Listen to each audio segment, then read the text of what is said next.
بسم اللہ الرحمن الرحیم۔ میرے ساتھ اس وقت کرنل فرخ محمود گجر صاحب جو کہ ٹیکسلا سے ہیں، اور آج کل ایک برننگ ایشو چل رہا ہے جی کہ صدارتی نظام کی باشگاہ سے۔ جی کرنل صاحب، آپ اس بارے تو چند کلمات جی۔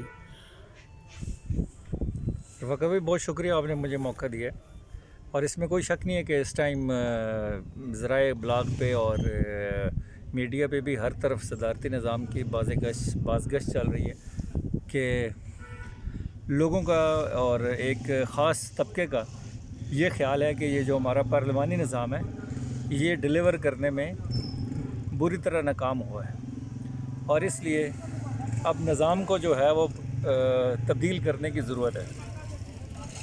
اصل جو میرے اپنے ذاتی رائے میں، ہمارا ملک اسلامی ریپبلک ہے، اسلامی جمہوریہ پاکستان، اور قائد اعظم نے جب پاکستان بنا تو اس ٹائم بھی یہ کہا تھا کہ پاکستان کے اندر کوئی بھی نظام ایسا نہیں ہوگا جو قرآن اور سنت کے متضاد ہو۔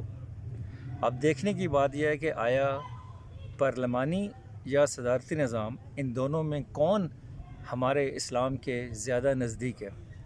میری اپنی ذاتی رائے میں ہم نے دیکھنا یہ ہے کہ ہمارے سامنے جو ماڈل اور نمونہ، جس سے بڑھ کے کوئی بہترین نمونہ ہو نہیں سکتا، وہ حضور صلی اللہ علیہ وسلم کی ذات اقدس ہے۔ کیا حضور صلی اللہ علیہ وسلم نے اپنی لائف کے اندر خلفائے راشدین کو نامینیٹ نہیں کیا؟ کیا اس ٹائم کوئی الیکشن ہوا تھا؟ بالکل نہیں۔ جو ان کے نزدیک قابل ترین لوگ تھے انہوں نے ان کو نامینیٹ کیا، اور ایک ترتیب کے ساتھ نامینیٹ کیا، اور اس کے حساب سے ہی وہ ترتیب بنی، اور سلطنت مدینہ جو ہے وہ احسن طریقے سے چلی۔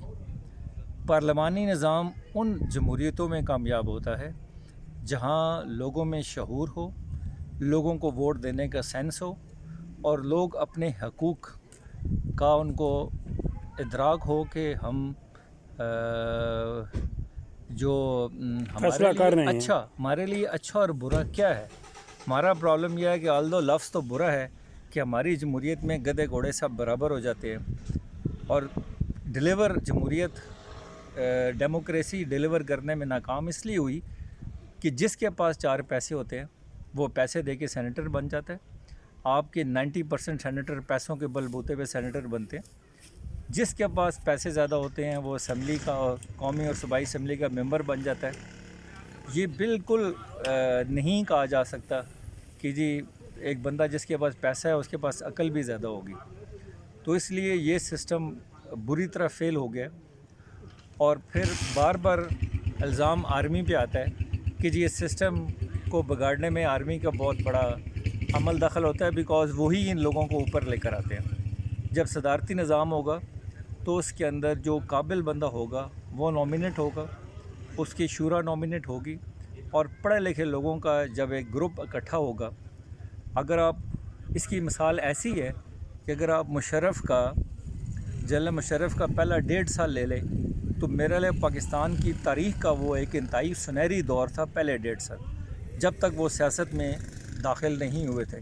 ٹوٹل 10-12 بندوں کی ایک کیبنٹ تھی جس کے اندر انتہائی قابل لوگ تھے، اور انہوں نے ملک کو بہت بہترین طریقے سے چلایا تھا۔ ہمیں 70-80 بندوں کی کیبنٹ نہیں چاہیے، ہمیں چند سلیکٹڈ لوگ چاہیے، اور چھوٹے صوبے ہوں جو کہ انتظامی طور پر جن کو کنٹرول کرنا بہتر ہو، اور نیچے اوپر شورا، اور نیچے بہترین بلدیاتی نظام۔ کوئی بلدیاتی نظام بہتر نہیں ہو سکتا اس سے جو مشرف نے نافذ کیا تھا۔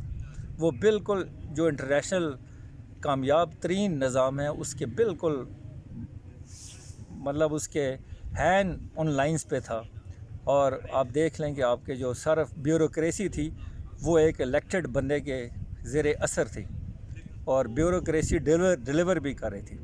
آج بیوروکریسی نہ ڈیلیور کر رہی ہے، نہ ہمارے ممبران بیوروکریسی سے کام لے سکتے ہیں۔ تو اس لیے میری اپنی ذاتی رائے یہ ہے کہ اگر صدارتی نظام آ جائے تو اس ملک کے لیے بہتر ہوگا، کیونکہ ہمارا ملک جو انٹرنیشنل حالات ہیں اس کے حساب سے ہم بہت زیادہ اس چیز کو ڈیلے کرنے کے متحمل نہیں ہو سکتے، کیونکہ جو انٹرنیشنل پولیٹکس ہے وہ بہت تیزی سے چینج ہو رہی ہے، بہت تیزی سے چیزیں بدل رہی ہیں۔